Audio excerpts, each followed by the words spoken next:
Trey Tyler, the best quarterback in Alabama State football history. Surprisingly, after his redshirt sophomore season, he decided to forego his redshirt junior year and declare for the NFL draft. Unfortunately for him, at 84 overall, after 7 rounds and 250 plus picks, he did not get selected by any team. Now, before the draft began, Trey Tyler was invited by 3 NFL teams for workouts. According to the sources, he didn't look that impressive, but he did show signs that he could throw the football in the NFL. Trey Tyler is not looking for an NFL home. He wants a chance to start, of course, make a roster, but I'm pretty sure he's going to have to climb his way up.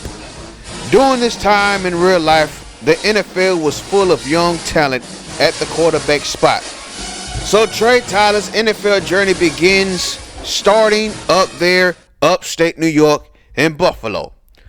So Trey Tyler got this call from the Buffalo Bills. They liked this tape. They thought he had a chance to play.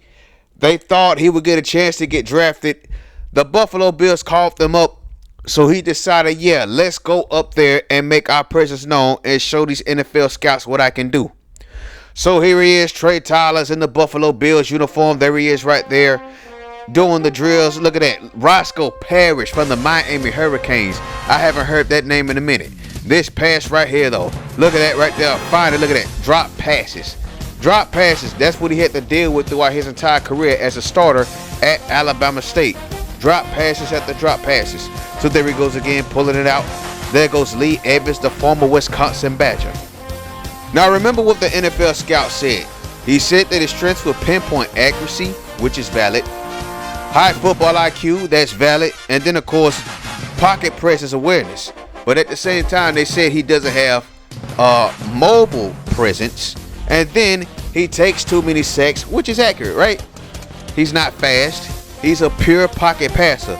Now remember, when Trey Tyler first came to Alabama State, his tendency was a balanced quarterback. But as the season progressed, as his career progressed, he became a pocket passer. So as you see, things didn't go out well with the Buffalo Bills. So now we have to go to Cleveland. His second workout in 2 weeks. The Browns want to take a look at him. Now this is a team that was struggling during this time, finding a legit quarterback. They was trying to find their guy. When they revived this organization in the late 90s, they did not do a good job as far as establishing the quarterback spot. Tim Couch didn't work out, of course.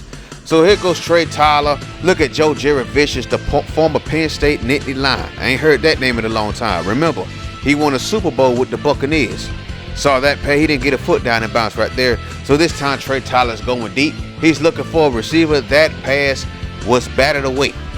So here he goes again, tries to read the defense, pops it, the pass is dropped. Again, Trey Tyler throughout his college career played by drop passes. Look at Kellen Winslow on that catch though. But look at this pass right here. On the cover 2, he finds a man downfield. That's Dennis Northcutt for that touchdown. Tyler now looking pretty good. Goes downfield again, finding Braylon Edwards, the former Michigan Wolverine. So there goes Tyler once again popping it. That pass is caught by Joe Vicious. A couple of Big Ten wide receivers on this team during this time. Then he finds Kellen Winslow once again for a touchdown. Now the Cleveland Browns didn't just want him to work out, but they wanted him to do something else as well. Here it is right here. A IQ test. You know, the Wonderlic test that they be talking about during this time of the season. We're doing this time of the off season. So Trey Tyler now had to show how good of an IQ he has, had to answer some questions, some crazy questions at that. Not nothing too crazy, just some common math questions, you know, vocabulary questions, situational questions and stuff like that. But while we're doing this, here's a heads up. So we're not going to sugarcoat this series. We're going to play out his entire NFL career, no matter where he goes. If a coach gets fired, if he gets released, whatever, we're going to play out his entire career. We want to see if he can go from going undrafted to maybe being a fail or maybe a Hall of Fame career. You never know, man. You got cats like Kurt Warner that went undrafted. He's in the Hall of Fame now. You got cats like James Harrison that went undrafted. He's now the all-time leader in sacks in the history of the Pittsburgh Steelers. And then on top of that, and plus remember, James Harrison is the only undrafted player in NFL history that has ever won Defensive Player of the Year. Plus on top of that, he's a 2-time Super Bowl champion. And of course, he's responsible for probably the greatest play in Super Bowl history against the Arizona Cardinals with that 100-yard pick six. That play was absolutely nuts, man. That was a crazy game. But anyway, back to the Wonderlic test, the IQ test, whatever they call it. So you got Trey Tyler right here showing his brain, showing that IQ that he has.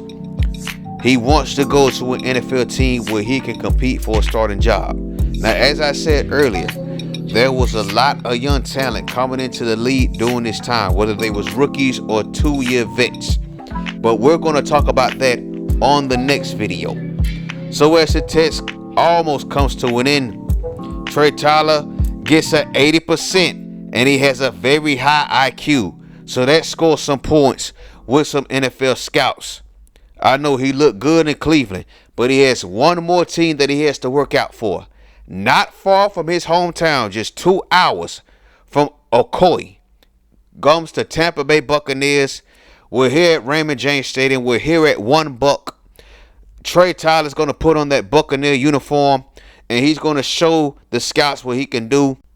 But keep in mind now, there's another Florida-based NFL team that is currently present at $1 that wants to check out Trey Tyler's arm. So here he is right here.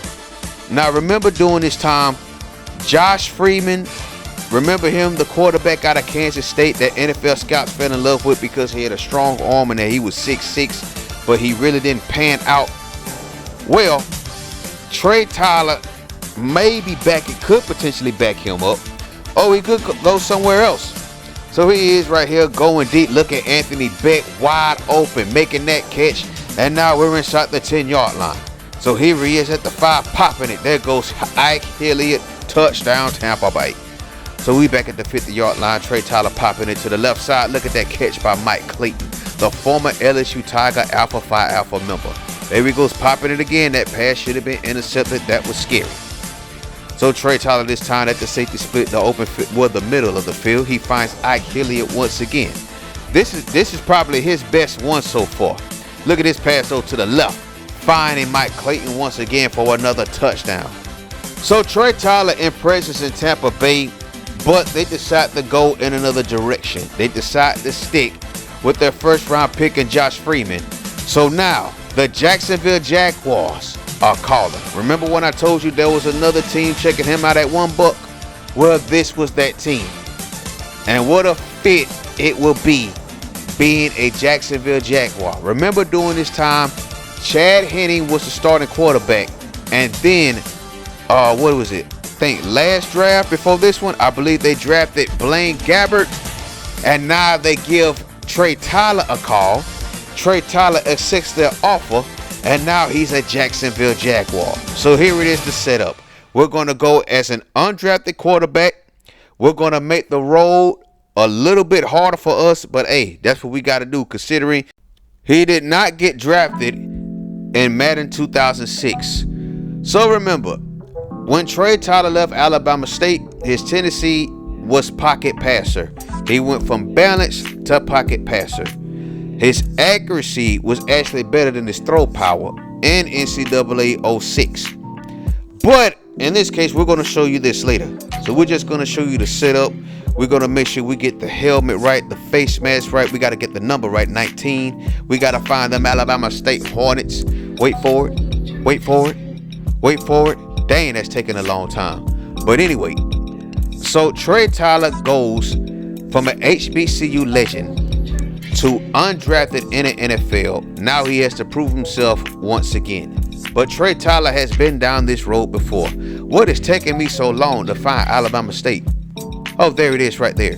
So, of course, we set his age to 20 years old. Now, also remember, when Trey Tyler left us, he was, 203 pounds. We put him up to 210, well, almost 210. He's been putting in some work in the weight room since leaving ASU, trying to prove that he belongs in the NFL. Now the goal for this first season as an undrafted quarterback is to show that we belong and to move up on the depth chart. I'm letting y'all cats know right now, there's a high possibility that we will see little to no action in Trey Tyler's rookie season. Maybe in preseason, but most definitely not the regular season. Considering, I believe when I first started this series, we was third on the depth chart. We was behind Chad Henne and Blaine Gabbert. Gabbert in this game, I believe, was a 74 overall. If my memory is correct, we got some work to do. We're not that far behind him though. Keep in mind also, Maurice Jones-Drew, a guy that we will be depending on a lot on this team. I believe he was in his sixth or seventh season, I forgot. And then of course you have a young Justin Blackman, you know, the quarterback from Oklahoma State. If my memory is correct, he won the Biletnikoff Award in his last season in Stillwater, Oklahoma. And then of course you remember, like, he had, let's just say he had a lot of cases of alcohol challenges. Let's just say that. So our throwing style, we're going to be like Joe Montana. Now keep in mind, I have never played Madden 13 before this series. So work with me. It's going to be a long journey with Trey Tyler, but I'm ready for the challenge. So as you see the rest of the equipment, we're going to get the wrist right with the wristbands and stuff like that, like it was on NCAA 06.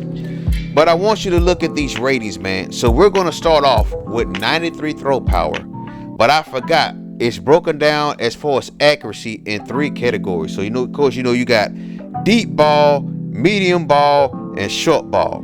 So you see the 93 throw power right there. I'm going too fast, my bad. But let's go down here to the accuracy. Look at the short throw accuracy at 70. 75 medium throw accuracy, and then 65 deep throw accuracy. We got some work to do, man. But join us next time. We're going to talk about the quarterbacks that you should be familiar with in the real life 2012 class, and you will see why Trey Tyler didn't get drafted. Thank you for watching. Peace.